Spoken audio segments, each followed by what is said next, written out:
Começando mais uma reunião aí do Grupo de Estudos Pedro Tomar, que senta nos três eixos: estudo marxismo-leninismo, maoísmo, estudo da realidade brasileira e estudo do balanço histórico do movimento comunista nacional e internacional.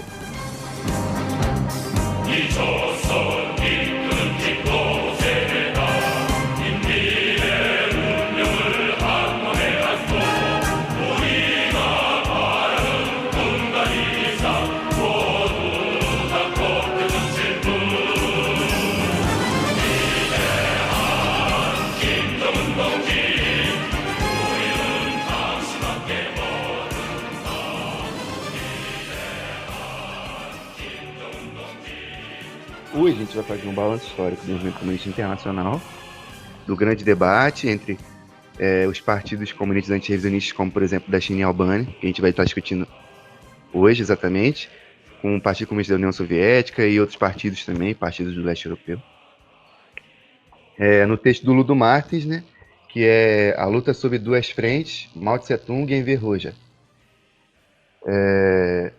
Então, esse texto já começa de um jeito interessante, assim, que o Ludo Martins diz que ao mesmo tempo que é necessário combater os desvios oportunistas de direita, que são aqueles desvios abertamente pró-conciliação de classes e tudo mais, também é necessário combater as tendências esquerdistas, né, as tendências isolacionistas e ultra-revolucionárias e tal.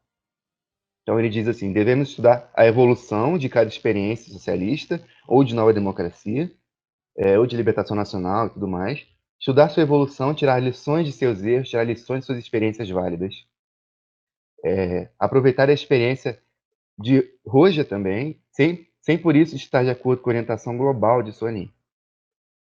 E aí é isso, primeiramente.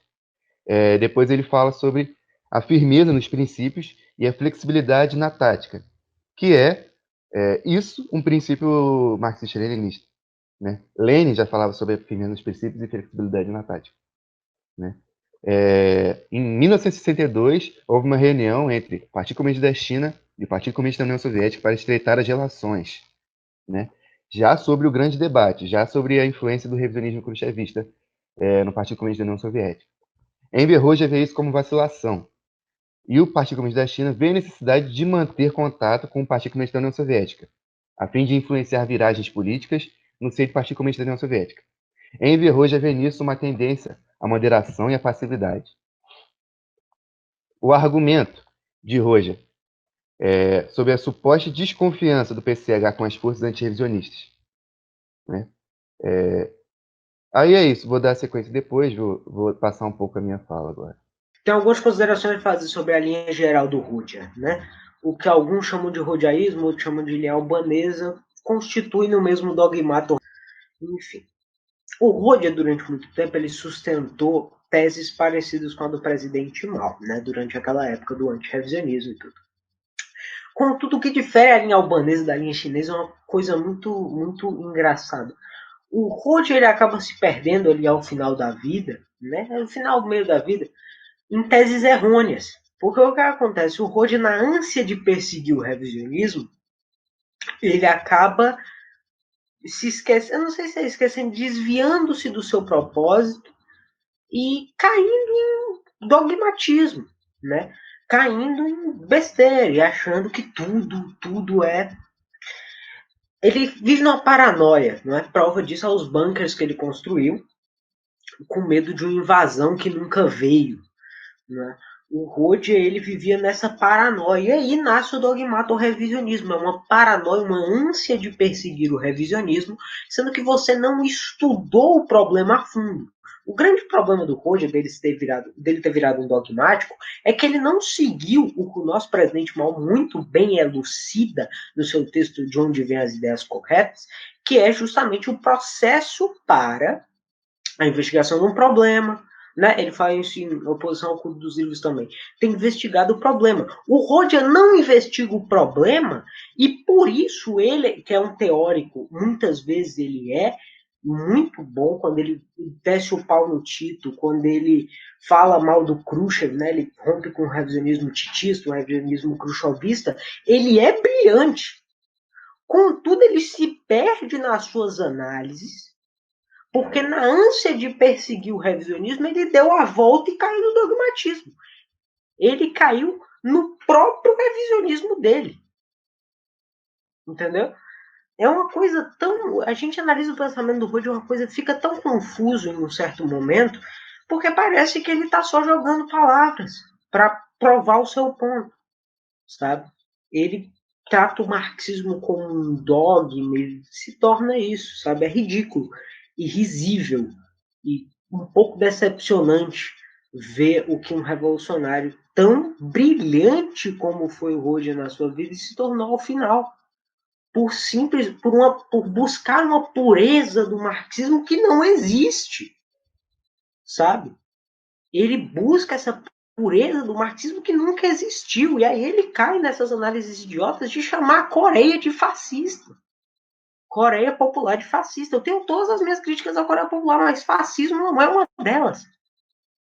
Ele cai nesse dogmatismo, nessa besteira. Enfim, é bem triste ver isso. E é mais triste ainda ver pessoas que não têm o mínimo senso crítico e ainda conseguem olhar para essas análises errôneas, ignorar a dialética, ignorar que aquilo ali está errado, ignorar e fazer o culto dos livros, né? E acreditar que o Rode está certo e seguir a linha albanesa, que é ridículo.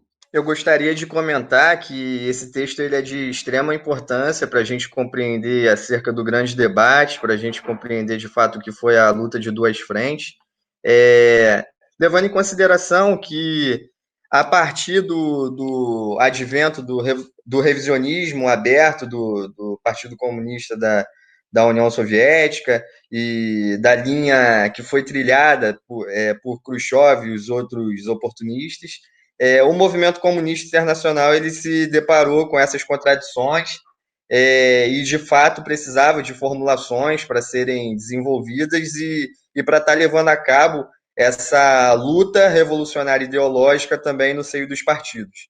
Então, a gente sempre marca aqui nas nossas reuniões acerca da existência de uma linha revolucionária e uma linha que vai descambar para a reação em cada partido. E, de fato, foi isso que ocorreu ao longo da história em basicamente todos as experiências em todos os partidos comunistas. Nessa situação, o Ludo Martins ele vai abordar as perspectivas de duas frentes que faziam oposição ao revisionismo soviético e que buscavam, de fato, trilhar uma linha revolucionária, tendo como base o marxismo-leninismo. E, a partir dessa análise, o Ludo Martins, e como os camaradas descreveram anteriormente, ele vai descrever que nessa luta, nessa sanha por combater o revisionismo, o Enver Hoxha ele acabou caindo em outros tipos de desvios esses esquerdistas, e que esses desvios esquerdistas, aliados ao revisionismo, eles abandonam a análise materialista e abandonam uma análise rigorosa das realidades em transformações contraditórias entre si. O Ludo Martins ele vai definir justamente nesse sentido. Então, como que a gente pode compreender desse fato a partir da metodologia em si? A gente vai compreender que o revisionismo e o esquerdismo eles são tipos diferentes de desvios, mas mesmo sendo tipos diferentes e tendo aspectos completamente, enfim, pelo menos na fraseologia, antagônicos entre si, né? Um é tipo um desvio ultra-esquerdista e o outro é um desvio direitista aberto. Eles vão descambar para o mesmo resultado, que é para a reação. Então, a partir dessa análise equivocada, essa análise que exaspera o idealismo, uma análise unilateral sobre os fenômenos, uma análise que não vai confrontar a essência desses fenômenos e não vai confrontar de fato o que é a realidade objetiva e como que se dá o revisionismo e como que se dá essa reação no seio dos partidos comunistas, vai fazer com que esse incessante esquerdismo que é demonstrado por Rodia desenvolva esse tipo de revisionismo também, mas de tipo dogmático. Um revisionismo que, através da fraseologia, vai se vai se demonstrar um ferrenho apoiador do marxismo-leninismo, mas sem compreender de fato quais são as bases, os pontos de partida e as análises marxistas-leninistas, principalmente no sentido que o Pedro comentou, sobre a rigidez nos princípios e a flexibilidade na tática, que é isso que o marxismo-leninismo ele vai pontuar para nós. O Rodia ele vai desenvolver uma solidez nos princípios e uma extrema rigidez dogmática na tática. Então, a partir daí, ele vai desenvolver todas as suas relações em âmbito internacional, sendo um completo isolacionista. E um isolacionista que ele vai confrontar, muitas vezes, as concepções que são certas dos outros partidos, partidos esses que também levam a cabo a sua luta ideológica interna, que nem era o Partido Comunista da China. Enfim, ele vai apontar que Mao Tse-tung, Zhou Enlai, enfim, eles são componentes dos mesmos quadros que são desvirtuados do Partido Chinês, do mesmo modo que existiam outros quadros desvirtuados também no Partido da Albânia, enfim, em qualquer outro partido, porque a luta de classes ela é perene durante a Revolução. Então, essa luta ideológica ela também é marcante. A questão é que esse isolacionismo e esse ultra-esquerdismo do Rodia, ele vai analisar todos os partidos comunistas enfim, que tenham essas contradições explícitas, contradições essas que são evidenciáveis e são até a gente consegue entender essas contradições no âmbito de um curso revolucionário, mas ele vai analisar esses partidos como se fossem algo completamente podre, passível de uma negação por completo, desconsiderando que existem quadros revolucionários, desconsiderando que existe linha revolucionária que está sendo travada enfim, desconsiderando também o próprio contexto da luta de classes, porque ao mesmo tempo que ele promove a negação desses partidos por completo e ele diz que esses partidos são completamente degenerados, ele não aponta de fato como que deve ser essa luta ideológica. Ele clama nova revolução, mas ao mesmo tempo Ludo Martens ele vai apontar que esses desvios idealistas fazem com que ele seja completamente deturpado também nas análises dessas revoluções e nessa virada, enfim, na linha correta que ele propunha, porque, de certa forma, uma nova revolução ela exigiria um novo partido comunista, ela exigiria, de novo, um centralismo democrático, enfim, ele exigiria todos os princípios do marxismo-leninismo, inclusive a firmeza nos princípios e a flexibilidade na tática, essa que era negligenciada pelo Enver Hoxha. Então, o Ludo Martens ele vai fazer uma análise muito bem feita, ele vai mostrar que, inclusive, os erros do Enver Hoxha, eles precisam ser analisados frente à nossa luta contra o revisionismo e, de fato, a partir daí, extrair uma síntese que possa, de fato, consolidar de novo a linha revolucionária e a reconstrução dos partidos comunistas. E achei de extrema importância essa leitura. Por enquanto, eu vou passar a minha fala e depois eu comento mais sobre os outros pontos que estão aí no texto. Eu queria lembrar algumas coisas aqui que me vieram à cabeça. Primeiro, eu queria falar sobre o impacto internacional nos movimentos que houve nessa luta de duas frentes. Mas, se não me engano, o Ludo não aborda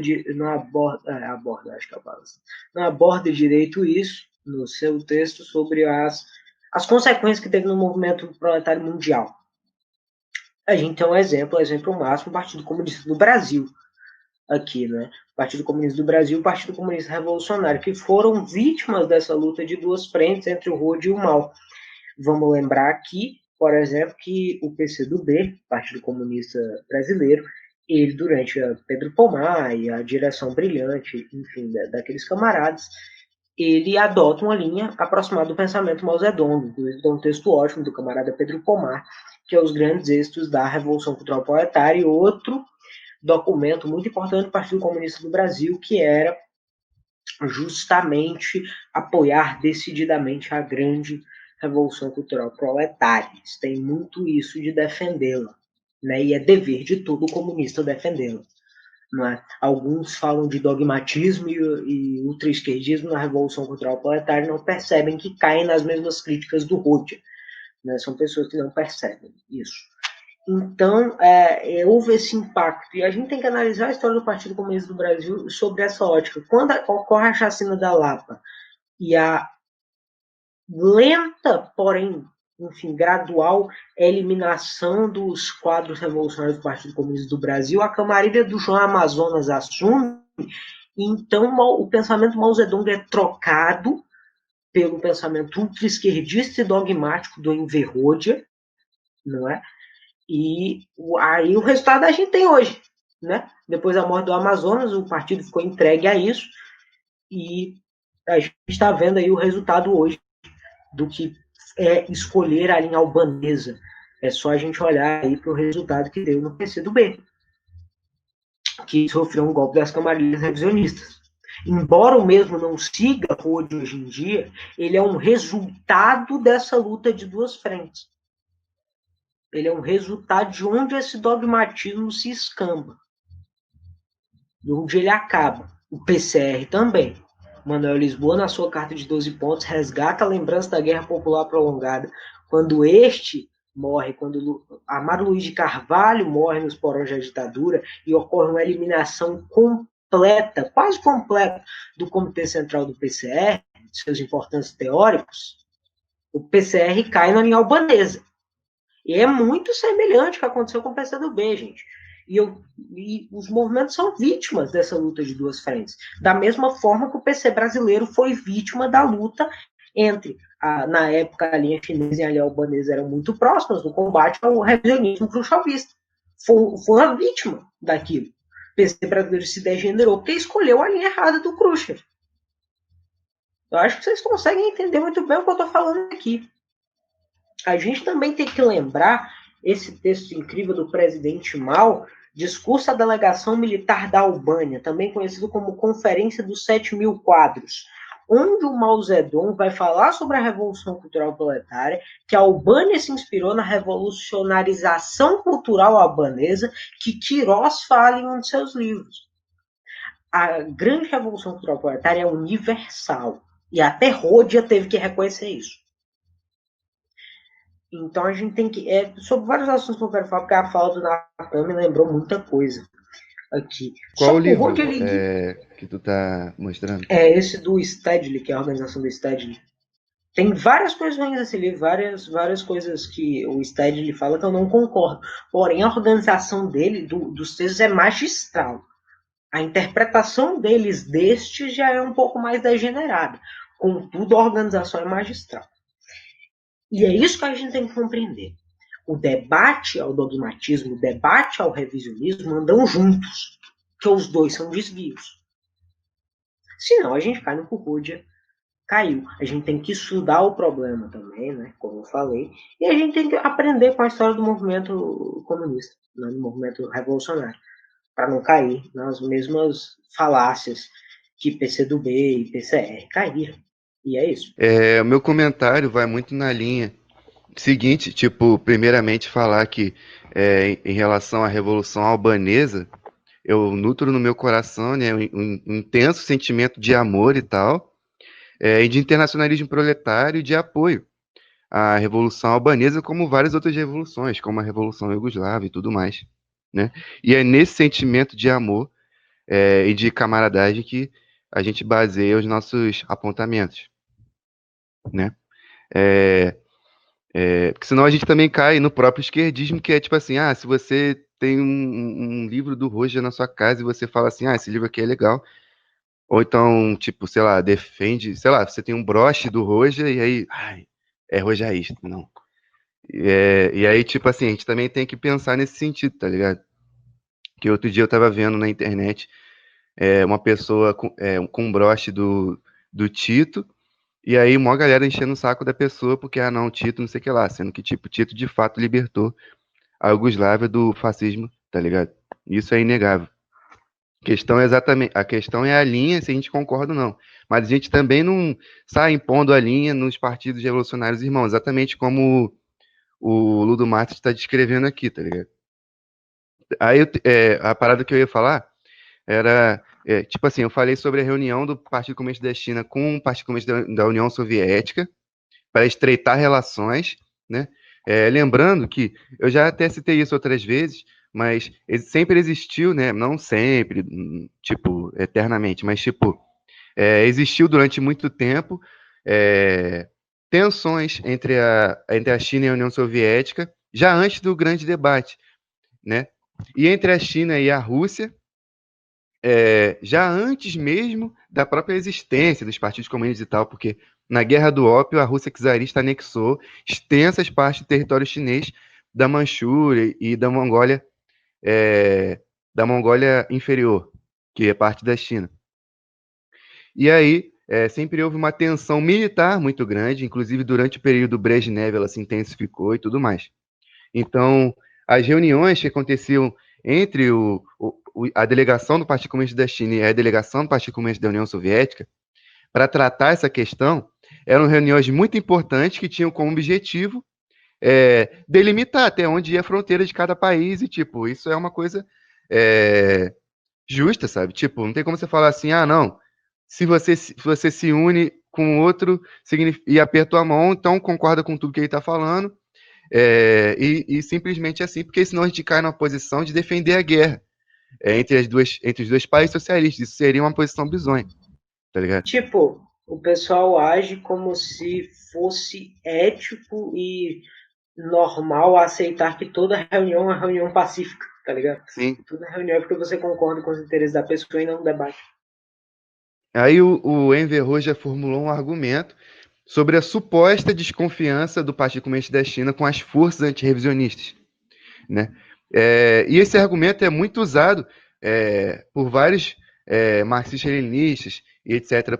Por aí, dogmáticos e tal, que falam assim, ah, mas se você desenvolve as relações com outro país, ou se você desenvolve uma linha no seu país para poder desenvolver essas relações, então isso significa que você não confia nas massas e tal, defendendo uma posição de paus e pedras, tá ligado? Que essa é a posição que o Roger defende, paus e pedras e guerra entre a China e a União Soviética, tá ligado? Mas a China, se ela quer ser antirrevisionista, ela tem que lutar com paus e pedras, porque se ela lutar com armas desenvolvidas e falar de igual para igual, aí é revisionismo, tá ligado? E 4 debilidades que o Enver Hoxha enxerga na luta antirrevista dos chineses, que eu separei aqui que está escrito no texto. Não concebem claramente o que é o revisionismo titoísta e khrushchevista, seguem pensando que quem se equivocou foi Stalin e não Tito, tendem a concordar com Tito em seu antissovietismo.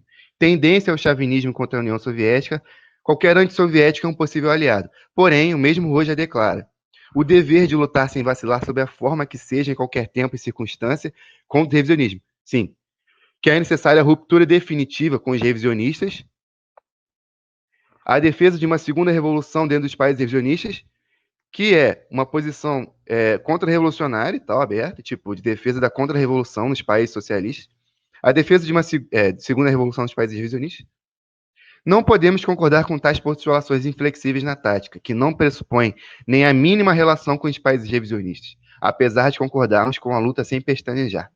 Sem flexibilidade na tática, não se pode fazer triunfar sem princípios justos. Proclamar os princípios sem buscar a tática adequada para o triunfo demonstra esquerdismo e leva à derrota. E a revolução defendida por Hoxha nos países revisionistas acaba por ser a defesa da contra-revolução aberta. E aí o Ludo Martins fala, né? Onde estão os verdadeiros comunistas? Os autênticos comunistas ainda permanecem dentro do partido. E isso era verdade na União Soviética. Existiam comunistas e tudo mais dentro do partido da União Soviética, combatiam o khrushchevismo, né? Tipo, a possível viragem revolucionária dentro do Partido Comunista da União Soviética, ela foi muito debilitada exatamente quando o Partido Comunista da China perdeu relações com o Partido Comunista da União Soviética. Então, a luta antirrevisionista, ela perdeu força exatamente com o rompimento completo de todas as relações entre os dois países. né? Em 1964, Zhou Enlai vai a Moscou. Chen Yi, Zhou Enlai era o primeiro-ministro da China, no período do presidente Mao. Chen Yi expôs aos camaradas albaneses a tática do PCH a respeito da direção do Partido Comunista da União Soviética. Deixar o caminho khrushchevista deveria ser feito com prudência, evitando o contra-ataque khrushchevista. Retificar os erros gradualmente, tratando com espírito amistoso, não fazer os erros públicos e não evocá-los além do interior dos partidos irmãos. Enver Hoxha diz que esta linha é oportunista e conciliadora. Em 1969, falece Ho Chi Minh Kosygin, que era o primeiro-ministro soviético, se encontra com Zhou Enlai, primeiro-ministro da China. Zhou Enlai, acerca dos problemas nas fronteiras, propõe o fim dos enfrentamentos militares, a manutenção do status quo e a retirada das tropas dos dois partidos das zonas disputadas. As condições chinesas são que as bases nucleares não sejam atacadas. Zhou Enlai disse à delegação albanesa que a União Soviética se dispõe a atacar a China, porém que a direção do Partido Comunista da União Soviética vivia uma crise. Rita Marko, que era o albanês, disse que esse encontro era um erro e que daria vantagem aos soviéticos, ou seja, simplesmente os países a China querendo não guerrear com a União Soviética ou parar a guerra que estava tendo lá no Vietnã, e isso simplesmente para a delegação albanesa era um erro e tal. Então, tipo, a guerra tinha que continuar, segundo os albaneses. Zhou Enlai chamou Rita Marko de extremista. Enver Hoxha, agora Zhou Enlai montou o cavalo revisionista oportunista. Um mínimo erro na política de conciliação e realmente pode de fato levar um partido ao pântano do oportunismo. Se comporta como se a evolução do oportunismo já tivesse dado, no caso Hoxha. Então, tipo, a política de conciliação, ela não degenera necessariamente o oportunismo. Ela pode degenerar e tem uma possibilidade. Mas o Enver Hoxha, ele diz assim, se está apertando a mão, então virou oportunista. E sendo um mero contato entre estados para atenuar a tensão na fronteira, tal postulação não faz nenhum sentido. E aí é isso, depois eu vou falar o resto que eu tinha para falar. Eu queria comentar sobre essa fala do Pedro, para a gente sempre pontuar, extraindo também dessa lição, que não necessariamente o combate ao revisionismo é uma negação completa e isolacionismo. Principalmente nessa concepção de que achar que remeter à barbárie, à guerra aberta, principalmente entre nações socialistas, seria de fato um desenvolvimento do combate ao revisionismo. Pelo contrário, o combate ao revisionismo ele deve ser, antes de tudo, ideológico. Enfim, as tensões militares e todos esses conflitos que a China presenciou frente à União Soviética fez com que, de certa maneira, também se desgastasse em ambos os países tanto o combate ao próprio revisionismo, quanto também o desenvolvimento das suas forças produtivas. Então, de certa forma, você resolver de forma pacífica esses conflitos e encerrar onde estavam deflagradas as movimentações militares abertas, não necessariamente significa uma capitulação, que nem o Enver Hoxha aponta. Pelo contrário, isso significa que o Partido Comunista da China ele está dando um passo à frente nessa luta ideológica frente ao revisionismo e, de fato, está tentando consolidar o desenvolvimento do socialismo sem um entrave, e um entrave explícito, aberto, que é basicamente uma guerra entre dois países que são socialistas. É interessante mencionar que, enfim, quando vão se intensificar essas tensões entre a União Soviética e a China, ambos os países tiveram diversas perdas e outros países também que tentavam deflagrar as suas revoluções também tiveram perdas. Haja visto também o que aconteceu no Vietnã e no Camboja. Então, a partir do momento que Enver Hoxha ele aponta que a resolução de tais conflitos que levam abertamente ao embate militar seria uma capitulação do Partido Comunista da China, é ele remeter que o combate ao revisionismo, na verdade, é justamente uma situação de guerra aberta, uma guerra perene, e, enfim, algo que é completamente equivocado. E outra questão é sobre o combate ao revisionismo no seio do partido. O Enver Hoxha, ele desconsidera completamente esse aspecto.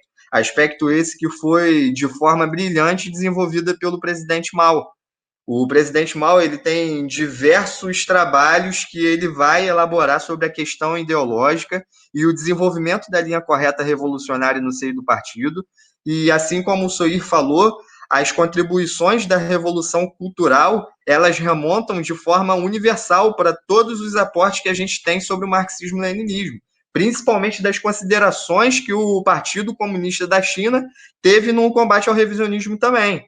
Então, o Enver Hoxha, ele vai apontar de forma sectária, de forma dogmática, de uma forma que ele não vai analisar como que se dão as relações internacionais, sobretudo as relações internacionais que versam sobre os países socialistas. E, enfim, todo esse combate ao revisionismo que ele faz é meramente fraseologia barata, porque na grande realidade ele tá intensificando e está desenvolvendo também as teses que são teses a favor do imperialismo no âmbito global, e principalmente frente às relações dos países socialistas. Pô, então, dando sequência, eu separei aqui a parte sobre o Nixon e o imperialismo norte-americano, né? Inclusive, essa parte é muito interessante, porque ela é muito utilizada hoje, tanto nominalmente, tipo, falando que a prova que Mao Tse-tung era revisionista é o encontro dele com o Nixon, quanto outras pessoas sobre outros países socialistas e tudo mais, falando a mesma coisa, de maneiras diferentes, sabe? Roger tenta denunciar o recebimento de Nixon na China. Isso se trata de um desvio trotskista, né? Os comunistas se manifestaram sempre pela coexistência pacífica com os estados capitalistas. Lenin manteve negociações com os Nixon de sua época. Lenin negociou a paz com a Alemanha Imperial em Brest-Litovsk, né? Inclusive, essa negociação é muito interessante de ser analisada, exatamente porque ela foi vergonhosa para a Rússia. Tipo, tinha vários termos na negociação de Brest-Litovsk, que era uma negociação de paz, que era uma necessidade do povo russo, que era uma das reivindicações mais importantes da Revolução Russa, a paz, a saída da Rússia da guerra. Foi vergonhosa para a Rússia, exatamente porque as condições que foram impostas tornaram a Alemanha e outros países imperialistas ou pequenos impérios, assim, tipo, impérios de pequeno porte, como a Polônia, eles saíram completamente vitoriosos. Eles se sobreporam a essa negociação de maneira a colocar as suas condições, né? Porque a Rússia estava completamente enfraquecida em meio à guerra e tal. A Rússia estava prestes a perder a guerra, de fato. Ela foi derrotada pelo proletariado, né? E assim, essa negociação, né, foi muito, teve uma posição muito forte por parte do trotskismo, sabe? E dos liquidacionistas e ex-mencheviques e tudo mais. Em 1922, na conferência organizada por Lloyd George, primeiro-ministro britânico, convocou uma conferência internacional para o endireitamento da Europa. E Lenin pediu que enviasse um delegado soviético que tratasse de dividir o inimigo. Depois da Conferência de Gênova, a União Soviética firmou o Tratado de Rapallo com a Alemanha, que tornou possível tipo a ANEP, né? Em 1935, Stalin firmou um acordo com Laval, reacionário francês, contra o expansionismo alemão do nazismo. Stalin recebeu Ribbentrop para firmar o acordo germano-soviético Ribbentrop-Molotov, que deu à União Soviética tempo e reação trotskista agitou-se contra esse acordo. E não só tempo, porque esse acordo tinha total relação com aquele lá de Brest-Litovsk. Ele era praticamente a continuação desse, exatamente porque muitos territórios que eram soviéticos e que eram até russos, que haviam sido tomados pela Primeira Guerra Civil e pelos termos do Tratado de Brest-Litovsk, eles foram reconquistados pelo Tratado de Ribbentrop-Molotov, né? Então, tipo, muitos trotskistas hoje saem por aí falando assim, mas a União Soviética ocupou a Polônia. Mas eles não conseguem estudar a história 10 anos antes e ver que aquela parte era Rússia, tá ligado? E foi ocupada pela Polônia imperial e tudo mais na Primeira Guerra Civil.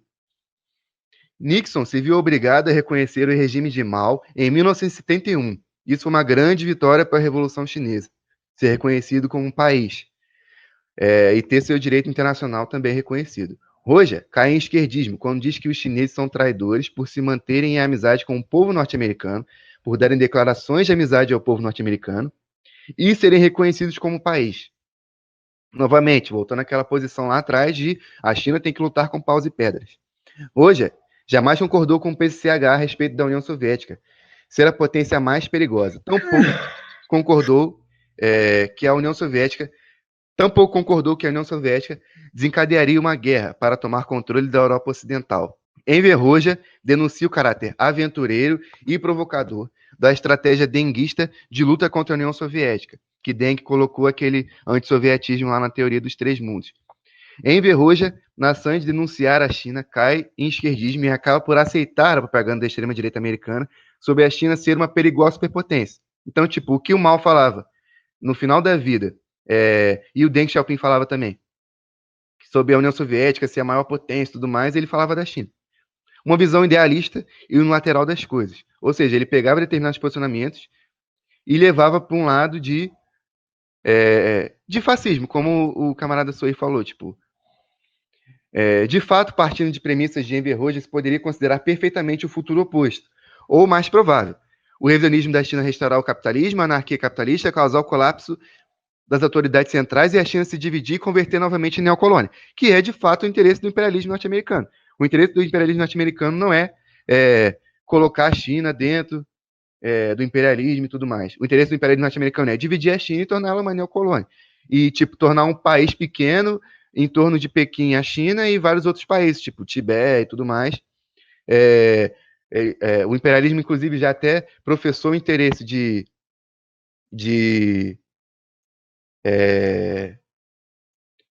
tipo, criar um país chamado Cantão e tudo mais, que é uma região na China. Uma visão idealista e unilateral das coisas. Enver Hoxha acerta quando denuncia a política antissoviética do Partido Chinês e titoísta e italiano, a política eurocomunista lá, e sua aliança ao romeno e húngaro. Mas degenera em esquerdismo quando declara que todas as folhas da árvore estão podres, assim como o caule e tudo mais, quando a árvore ainda está de pé. Hoje especula sobre a teoria de Mao ser antiproletária. E aí o Ludo Matos coloca, né, como qualquer livro do Mao, inclusive análise de classe e sociedade chinesa, já mostra que isso não é verdade. Aí vou passar minha palavra aí para depois falar mais. Interessante que só nesse trecho aí, o Ludo Martens, ele vai de fato fazer todas as correlações, demonstrar todas as contradições nessas formulações do Hoxha e demonstrar essas correlações com o trotskismo e com as teses do imperialismo frente aos países socialistas, os países também que estão tentando deflagrar a sua independência nacional. E partindo desse pressuposto, uma grande vitória, de fato, a China, depois de longas décadas de luta, uma luta até por reconhecimento também, né? Porque uma luta anticolonial é também uma luta pelo reconhecimento, como o Losurdo ele vai apontar, e como uma revolução anticolonial, uma revolução de nova democracia, de fato visando instaurar até mesmo a sua consolidação, né, da sua soberania nacional e principalmente frente ao direito internacional e frente às outras nações. Enfim, um gesto desse, que é da aceitação do maior dirigente da máquina imperialista, que é o presidente dos Estados Unidos, reconhecer a China, a República Popular da China, como de fato uma nação, enfim, como essa é de fato uma submissão dos interesses dos Estados Unidos frente à Revolução Chinesa, o Enver Hoxha tratar esse encontro formal que sela a âmbito global, né, a inserção da China e, de fato, a consolidação da China e a sua soberania, como se fosse um capitulacionismo. Então, ele luta contra a realidade objetiva, ele luta contra as aspirações democráticas, ele luta contra, de fato, o que é essa causa pelo reconhecimento nacional da soberania dos países que moveram suas revoluções anticoloniais e dos países que moveram de fato a nova democracia. Ele Então, pegava, tipo, ele pegava a luta contra o revisionismo e, e desenvolvia isso para luta contra os países que são revisionistas. E aí, tipo assim, ele se unia contra até o próprio imperialismo mesmo, nessas posições, tá ligado? Tipo, assim como a luta contra a União Soviética é errada, a luta contra a China também é errada, tá ligado? Porque ela vai degenerar nessas posições de apoio ao imperialismo, tá ligado? exato. E eu achei muito interessante quando ele demonstrou esses pontos também dessas teses de Trotsky e do trotskismo como um todo, frente a tratados que foram de extrema importância para a consolidação da Revolução Russa. Tanto no Tratado de Brest-Litovsk, que Trotsky foi completamente contra, um tratado esse que, enfim, era uma necessidade de paz, né? Que era um dos próprios lemas da Revolução Russa, pão, paz e terra. Então, enfim, ele não queria paz nesse contexto. De fato, também as negociações do pacto Molotov-Ribbentrop, que possibilitou à União Soviética certa estratégia no campo militar para poder se preparar para a grande invasão colonial que a Alemanha nazista ia empreender em seu território e lograr com êxito sua guerra sua guerra patriótica, né, a grande guerra de libertação que a União Soviética empreendeu. E, de fato, ele vai demonstrar como que esses posicionamentos do Rodia, se utilizando da fraseologia de defender o marxismo-leninismo, são, de fato, contrários ao marxismo-leninismo e completamente idealistas, se postos à prática mesmo, principalmente pautando as relações internacionais. Sim, e tipo, o que eu queria pontuar também é que tem um documento do Movimento Revolucionário Internacional, não sei, do MRI, eu acho. Não me lembro direito qual é. Tá no blog Servir ao Povo, acho que você pode encontrar lá. Mas eles falam justamente sobre isso, o dogmato-revisionismo, da forma que ele se manifesta, na ânsia de perseguir o revisionismo, ou, enfim, o trotskismo, eles acabam incorrendo no erro dessas pessoas, tá ligado? E, tipo, a partir de um momento em que eles lutam contra as Acude do que nações... você é. Não. Não, mas você entendeu? Tipo, eles caem nisso, tá ligado? E é bem merda, porque eles acabam nessa ânsia de perseguir o revisionismo, eles acabam se alinhando com as potências imperialistas em algumas pautas, tá ligado? A partir do momento que você se diz socialista, defende uma pureza, entre muitas aspas, do socialismo, e você está concordando em pautas com o imperialismo norte-americano, tem algo errado.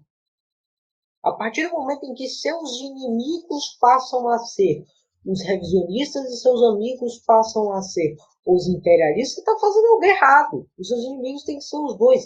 E o revisionismo, a luta contra o revisionismo, ela é uma consequência da luta contra o imperialismo, da luta contra as tendências, enfim, as tendências que prejudicam o partido. Você não tem que virar e falar, não, eu vou me aliar com os Estados Unidos ou com outras, eu vou ter interesse parecido nos Estados Unidos, simplesmente porque eu discordo, sabe, porque eu considero uma política revisionista. Não, tá ligado? Não. Você tem que combater o revisionismo? Tem, óbvio. Mas a partir do momento em que você não vê que você tem que unir as duas lutas, uma luta é uma consequência da outra, tá ligado? Por que ocorreu a grande revolução cultural proletária? Como muito bem Mao Zedong falava, e a diretiva, a nota do PCCH sobre a revolução cultural proletária na época, eu vou até pegar o livro do estágio, que tem exatamente o nome do documento.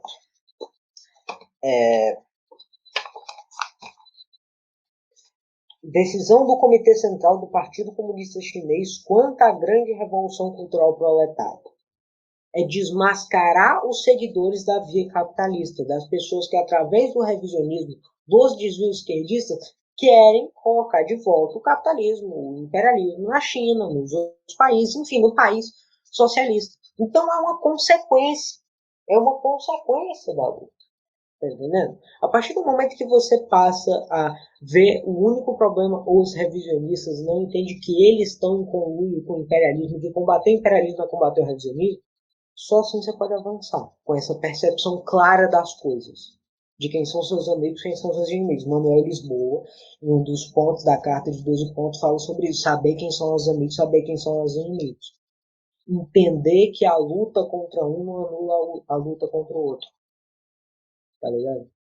E é isso, não cair em dogmatismo, tá ligado?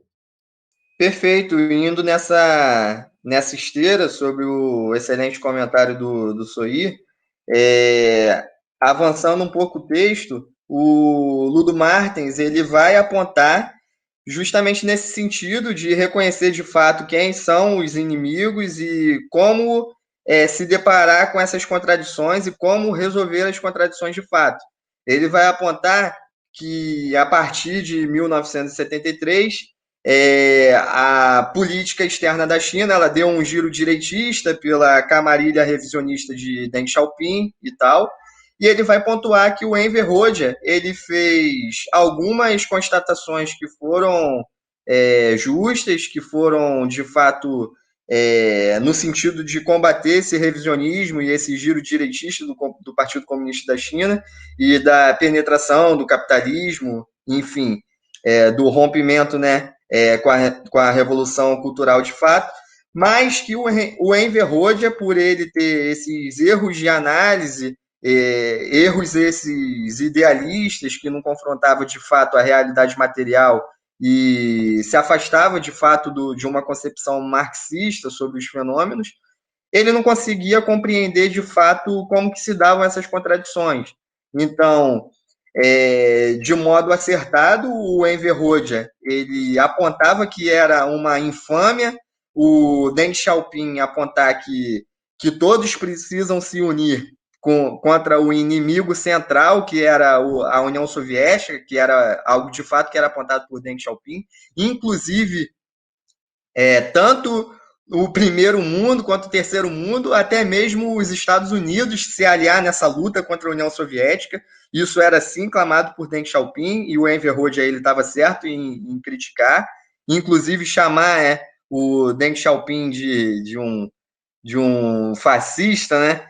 Mas de fato o Enver Hoxha ele também erra em como que ele vai se confrontar com essa situação, porque de fato a âmbito internacional, Deng Xiaoping ele conduzia, né, também uma empreitada que era reacionária frente à União Soviética, mas o Hoxha ele também considerava a China como uma superpotência, ele considerava a China como um país não só plenamente capitalista, mas um país que atingiu o auge, né, do capitalismo e empreendeu sua fase imperialista também.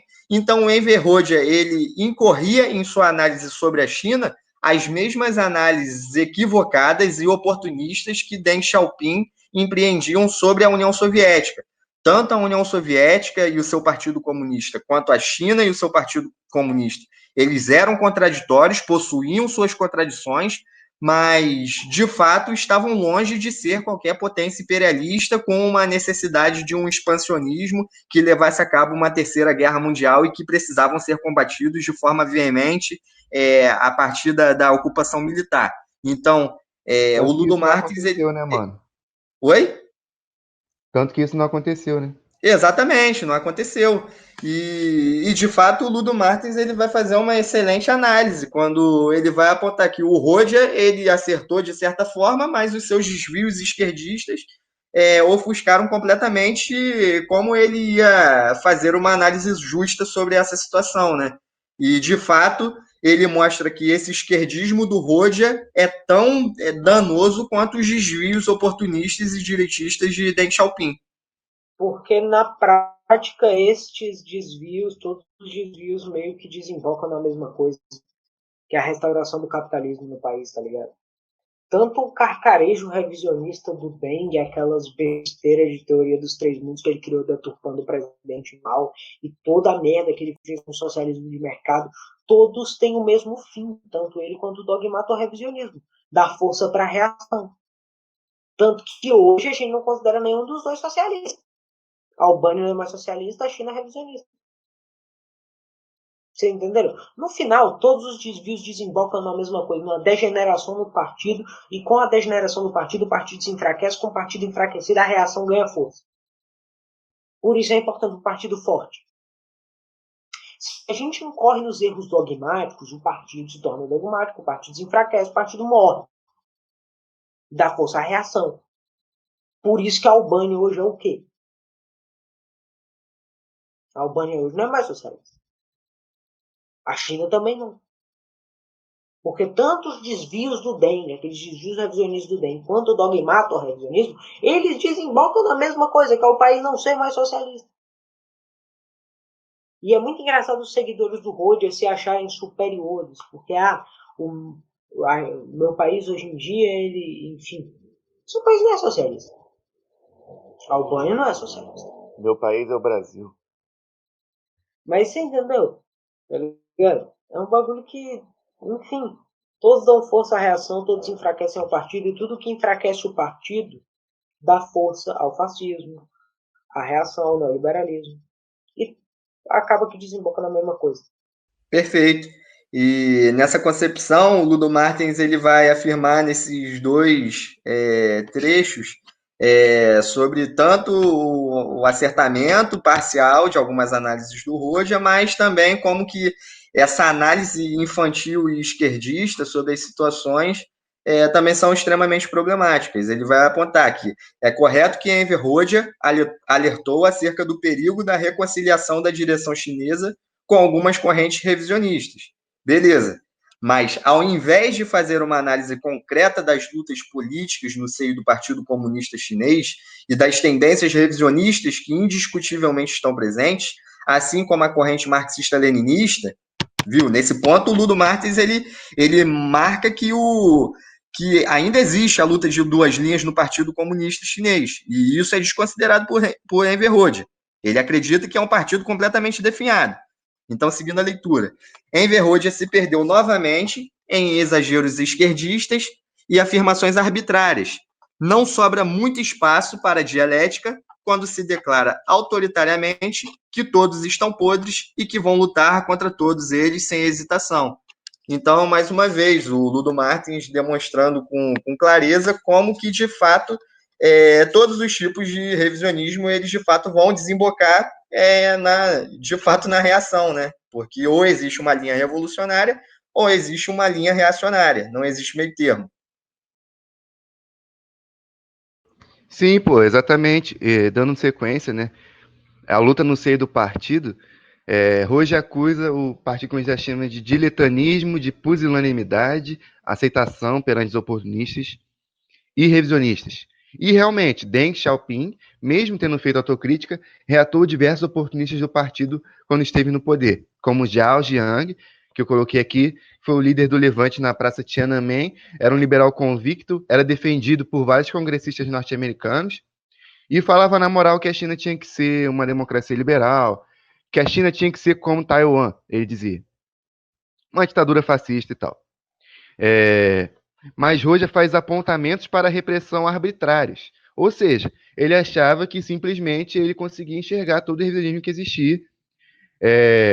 E aí ele via determinadas simples discordâncias como simplesmente fruto do revisionismo e tal, e da via capitalista e tudo mais, e ele não conseguia ver, de fato, onde estava a linha capitalista no seio do partido e como que ela podia ser superada e tudo mais, tá ligado? Superado, não exatamente só abafar e tudo mais, porque, tipo, se existe um partido comunista, se existe um país socialista, vai ter a luta de duas linhas, vai ter a luta de classe, vai ter capitalismo e socialismo, tá ligado? Então, tipo, o que a gente tem que fazer não é simplesmente falar assim, se eu não tô vendo, tá de boa. Porque é isso que tipo, ele acaba dizendo, tá ligado? E ele não consegue trazer uma solução para essa luta que, de fato, é uma luta ideológica, né? Ele compreende, basicamente, os aspectos que você falou sobre uma luta encarniçada de paus e pedras e uma eterna situação de guerra entre os países que estão tentando travar, de fato, suas revoluções. Isso não serve de nada, nem para solucionar o revisionismo, tampouco para desenvolver o socialismo. Pelo contrário, isso vai recrudescer a revolução. É que nem os caras lá na NEP na China, pô. Na NEP na China, não, na NEP na União Soviética, na Rússia. Que falavam que o comunismo de guerra tinha que continuar, porque o comunismo de guerra representava de fato os princípios da revolução e blá blá blá.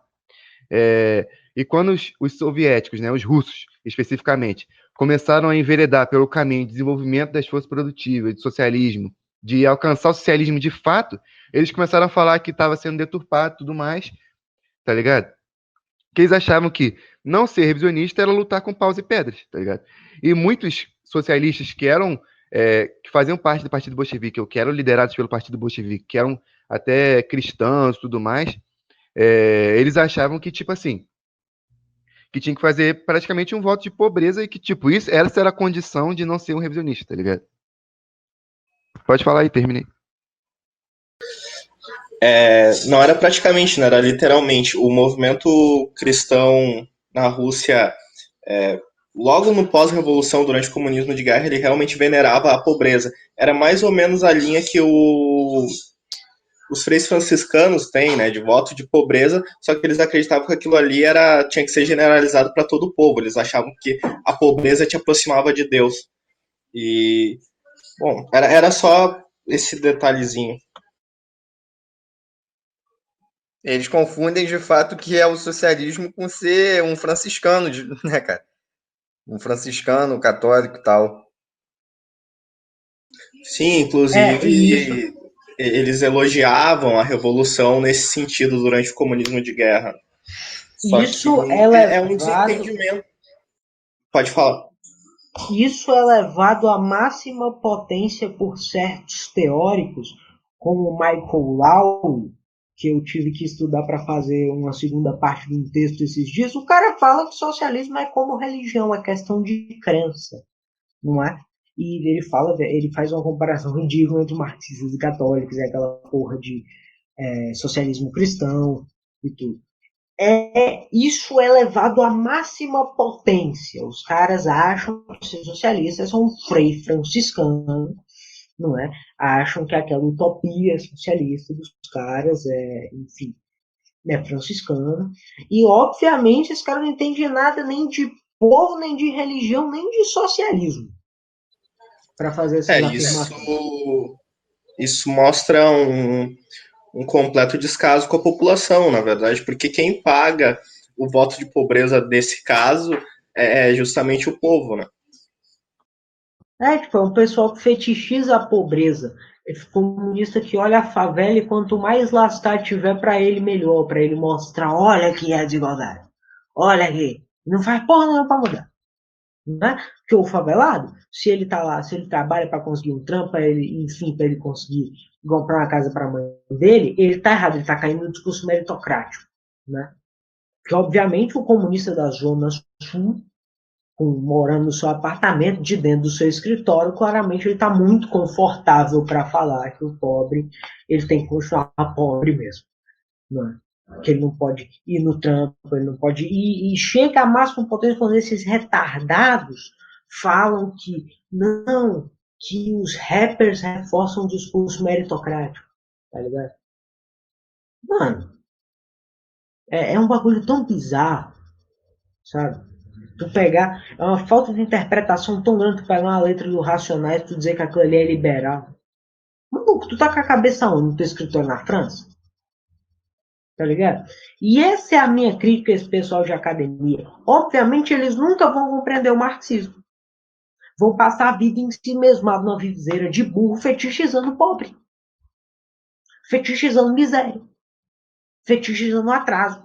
E obviamente nunca vão conseguir fazer uma análise acertada da realidade por causa disso. Porque não entende a realidade. Porque quanto mais lascar tiver, para eles melhor, né? Para eles melhor. Me irrita profundamente esse pessoal que se diz marxista, mas não tem coragem de tirar a bunda do escritório para ir ver o que é a vida do povo. prefere ficar falando de pobreza, ficar falando enfim, de reforçar esse bode de pobreza, coisa franciscana, que eles não aplicam nem para a vida deles, né? Essa coisa. E daí nasce essa preocupação, essa pseudo-preocupação ecológica, de o ônibus, mas o pobre ele joga lixo no chão, não sei o que, isso tá matando o mundo. O problema não é o pobre jogar lixo no chão, cara. O problema não é o pobre jogar lixo no chão, o problema é as usinas atômicas brasileiras. O Nordeste serve de lixo para as usinas atômicas. O problema é isso, o problema é a poluição, o problema que está acontecendo agora com o São Francisco, que é as grandes empresas, não é o pobre não que está fazendo. Esse pessoal nunca vai tirar a bunda do escritório. Nunca vai sair de lá. E vai ficar criticando as experiências burocráticas do século XX. Sabe por que ele vai criticar as experiências burocráticas do século XX? Porque eles não têm capacidade de fazer algo concreto. E quando vê algo concreto na frente deles, para eles não é suficiente. Não atende às expectativas do socialismo criado na cabeça deles. O socialismo que é criado na sua cabeça, se ele não corresponde à realidade, ele é burro. Ele é idiota. Se você não tem o mínimo de aplicação prática, você é burro. Isso sim. Você é ignorante, você não entende o que é materialismo dialético. E isso me irrita profundamente.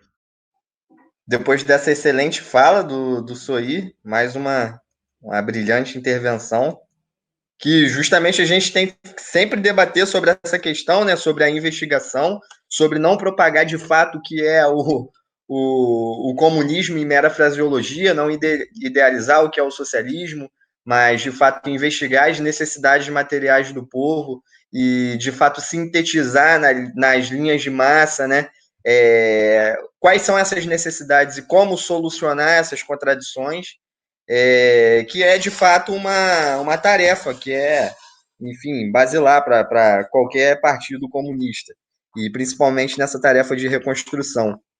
E nesse sentido, a gente tem que comentar também sobre a luta no seio do partido, que foi algo muito desenvolvido pelo presidente Mao Tse Tung. Ele abordou de fato como que eram as contradições do seio do povo e como abordar também essas contradições no partido, como desenvolver a linha revolucionária no seio do partido e, enfim, fazer um confronto direto às linhas que eram reacionárias, mas, de fato, travando sobre a situação, né, sobre a educação das massas, a educação dos quadros e a elevação ideológica durante a Revolução Cultural.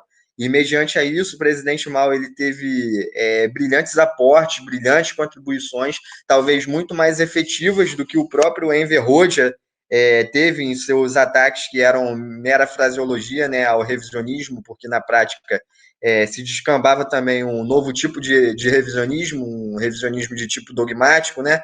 Um reformismo que foi imperado mediante essa sua base de análise pseudocrítica, que não correspondia com a realidade. E mediante a isso, o Ludo Martins ele também vai analisar as considerações de Enver Hoxha sobre a luta no seio do partido na China, né? Empreendidos durante a Revolução Cultural. Ele vai apontar que precisamos golpear os inimigos, não apenas com palavras e cartazes, mas também, se necessário, com uma bala na cabeça. O inimigo deve sentir profundamente até a medula os golpes da ditadura do proletariado.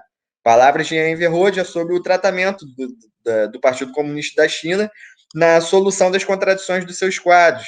E ele mostra também que, caso se siga pela via oportunista da educação e reeducação, nos expomos a grandes perigos. Então, o Enver Hoxha ele vai tratar também que, enfim, a grande tática empreendida pelo presidente Mao sobre a sua síntese, né, entre crítica e autocrítica no seio do partido e a elevação ideológica na linha revolucionária era, de fato, uma via oportunista. Enfim, esses comentários feitos por Enver Hoxha, eles devem ser analisados a partir do momento que ele compreende que a revolução cultural, em seus melhores aportes, por assim dizer, na elevação ideológica, eram desvios oportunistas. Então a gente vê até que ponto chega, né, esses desvios ultra-esquerdistas e, enfim, como que eles são de fato reacionários e levando uma roupagem esquerdista revolucionária, ultra revolucionária, né? Mas a partir daí, o Ludo Martens ele vai investigar também sobre algumas contradições que imperaram também no seio do Partido Comunista da China e como que não foi de fato como analisou Enver Hoxha como uma questão de oportunismo, né, nessa solução na questão ideológica, na educação e na crítica autocrítica dos quadros. Mas o Ludo Martens ele vai expor como que o revisionismo dentro do Partido Comunista da China e também nos outros partidos, mas de fato analisando essa situação do Partido Comunista da China, ele adotou novas formas e se desenvolveu de forma a conseguir maquiar suas verdadeiras intenções. Então, ele vai demonstrar também que o revisionismo ele também assumia novos caracteres no seio do Partido Comunista da China. Coisa que o Enver Hoxha ele não conseguia ter uma apreensão necessária, né, sobre essa realidade. E ele incorria em diversos equívocos que levou, inclusive, enfim, uma dura repressão de quadros no seio do Partido do Trabalho da Albânia, quadros esses enfim, eram analisados como complô qualquer tipo de envolvimento com os partidos que Enver Hoxha considerasse revisionista. Dentre esses partidos, o Partido Comunista da China e grandes quadros do Partido Comunista da China, como o Zhou Enlai. Por enquanto, eu encerro minha fala. Eu ia só complementar que essa visão esquerdista e unilateral de mundo, ela não consegue também compreender, tipo assim, o andar da carruagem, né? Tipo, compreender como as coisas se desenvolvem, a realidade se modifica, as contradições elas mudam de forma, e muitas das vezes muda também a forma com que a gente deve se pôr contra elas e tal, tudo mais, tá ligado? Tem, tipo, na época, eu estudei história do Partido Comunista da China, história acontecida do Partido Comunista da China e tudo mais, né? E quando a China desenvolveu armas nucleares, tinham muitas posições dentro do Partido Comunista da China dizendo que não, que, tipo assim, que eram posições análogas a essa posição de comunismo de guerra tem que continuar. Que não, o Partido Comunista da China não pode desenvolver armas nucleares, o Partido Comunista da China não pode desenvolver a linha militar e tudo mais, porque simplesmente isso significaria, voltando lá naquele argumento de Roja lá do início, que o partido não confia nas próprias forças e blá blá blá, e tem que se apoiar sobre tecnologias avançadas, porque o partido não confia que as massas chinesas elas podem ter uma força que vai fazer dobrar os joelhos dos países revisionistas e dos países imperialistas. Então, tipo, a China não pode desenvolver o exército, fazer o seu exército se tornar um exército de fato regular, fazer o seu exército se tornar pau a pau com os países imperialistas, a ponto de a China ser reconhecido como país, porque simplesmente significa que o Partido Comunista da China não estaria confiando demais nas massas e tudo mais. Isso também é uma visão análoga a essa visão do comunismo de guerra, tipo, uma visão que não consegue entender como as coisas se movimentam e como a realidade de um país semicolonial é completamente diferente quando esse país é socialista e tal, tá ligado? A luta que um país socialista trava em relação ao imperialismo, em relação ao revisionismo é diferente, sabe?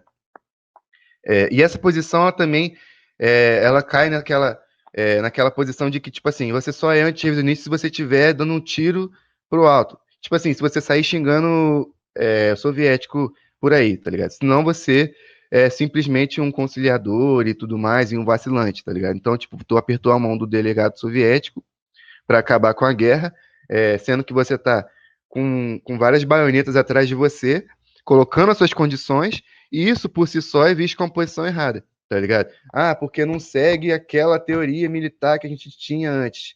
Isso é bizonho, tá ligado? Isso é uma posição bizonha, isso não é entender o marxismo-leninismo, a capacidade criativa que ele tem, tá ligado? E isso é visto em vários países socialistas, análises que são feitas por aí. Perfeito. E isso denota como que essas análises esquerdistas elas são completamente equivocadas, porque não necessariamente você pregar o isolacionismo, pregar uma visão unilateral sobre essas relações, enfim, não apreender de fato como que se dá a dinâmica das contradições, da luta de classes, inclusive da luta de classes que permanece dentro do Partido Comunista no curso da Revolução, ela vai descambar de fato para algo que é extremamente reacionário. Por mais que nas palavras ele tente clamar sobre um ponto de vista revolucionário, mas na prática ele está pregando de fato a reação. Ele está pregando, inclusive mencionando mais uma vez sobre essa questão militar, né, sobre a negação do desenvolvimento dos aparatos militares e de fato como que mediante a novas condições objetivas e históricas, o partido ele deveria adotar novas medidas, né, novas situações para defender a sua soberania nacional, desenvolver o seu poderio bélico e que de fato pudesse fazer frente como uma arma de dissuasão na política internacional e consolidar de fato os interesses nacionais da China. Muitos desses que faziam essas críticas no seio do Partido Comunista da China incorriam nos mesmos erros ultra-esquerdistas. Então, esse tipo de posicionamento ele deve ser sempre demonstrado em que levado a cabo quais erros são cometidos e que, de fato, desempenham um papel reacionário. Acho que a gente pode ir partindo para as considerações finais. Para mim, como consideração final sobre esse texto, eu achei, como você mencionou no início, né, vai ser uma importante virada, né, para o nosso grupo de estudos, porque a gente vai já abordar diretamente sobre o balanço do movimento comunista internacional e das suas implicações em âmbito interno, até mesmo nas resoluções que trilharam as importantes mudanças e rupturas do nosso Partido Comunista do Brasil, como o Soir bem apontou. Esse debate sobre a luta de duas linhas a gente vai estar desenvolvendo no curso do nosso grupo de estudos e, de fato, a gente ter uma melhor apreensão sobre o revisionismo, sobre o combate ao revisionismo, demonstrar as diferentes facetas do revisionismo, que o Ludo Martins ele também vai abordar bem sobre os outros textos. Ele vai abordar também sobre os desvios trotskistas, os desvios titoístas e os desvios abertamente oportunistas de direita, e também compreender também o ultra-esquerdismo como uma forma também reacionária, né? Uma forma dogmática de apreensão sobre as contradições, sobre a linha política, e de fato que não descamba para uma linha revolucionária, mas sim para uma linha reacionária. E afirmando mais uma vez, não existe comunismo de vertentes, não existe comunismo de várias linhas, não existe linhas que, enfim, podem somar e tal, existe ou linha reacionária ou linha revolucionária. E é a partir daí que a gente vai desenvolver os nossos debates e frente a isso a gente precisa fazer uma síntese sobre o balanço do revisionismo, como que o revisionismo ele surgiu, como ele se desenvolveu, como que ele liquidou os partidos comunistas e como a partir daí dos grandes debates que foram realizados acerca do revisionismo, a gente também pautar sobre a reconstrução do Partido Comunista do Brasil. Encerro minha fala. Não estou vendo a câmera de ninguém. Beleza. Vamos lá. Eu acho importantíssimo o texto, como o Nathan falou, a virada, enfim. Vamos começar a trabalhar agora o balanço do movimento comunista internacional e é muito importante isso porque pautar, a gente tem que lembrar o que é a URC, né? Reconstruir o Partido Marxista-Leninista no Brasil. Então é muito importante a gente estudar a história do movimento comunista internacional, do movimento comunista aqui no Brasil. E salientar mais uma vez a nossa linha, que é o marxismo, leninismo, maoísmo, lembrar que não existe marxismo, leninismo sem maoísmo, não é o salto qualitativo do marxismo, leninismo, maoísmo, e a gente entender isso, né? Para a gente, a reunião de hoje tem algo essencial que a gente tem que levar aqui: o combate ao dogmatismo.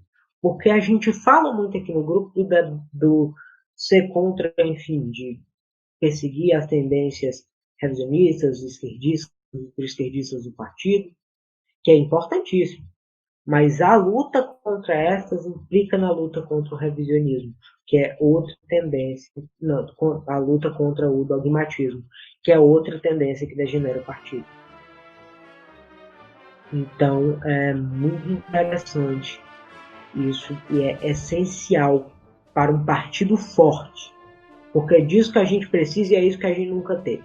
Um partido forte, de vanguarda, capaz de decidir, capaz de dirigir uma revolução aqui no Brasil. Né? Um partido capaz de dirigir uma revolução, um partido de vanguarda. De vanguarda não somente nas palavras, que a gente tem hoje uns 15 partidos aí se pronunciando de vanguarda para dirigir uma revolução, nenhum deles é forte o suficiente para dirigir.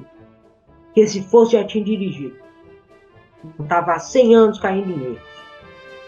E nisso a gente tem que ressaltar. Um partido forte, um partido que esteja na linha correta. Porque muitos falam que a linha correta é sectarismo. Vá dirigir uma revolução e correndo na linha errada. Vá, crie um partido revolucionário e tente fazer um forte sem isso. Combater as tendências que degeneram e enfraquecem nosso partido.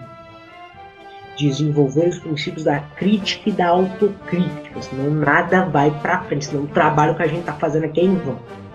Um partido que seja de vanguarda além das palavras, que não seja só fraseologia barata. E é isso que a gente tem que ressaltar aqui, gente. O nosso trabalho é para isso, é para reconstruir um partido verdadeiramente revolucionário capaz de ganhar uma revolução. É isso aí. Não existe leninismo sem maoísmo. E pela reconstrução do Partido Comunista no Brasil, pela segunda e definitiva independência. Eu queria encerrar falando sobre o que eu já falei na última reunião, que era a questão de que a gente sempre deve buscar justificar a luta do povo e que a rebelião se justifica.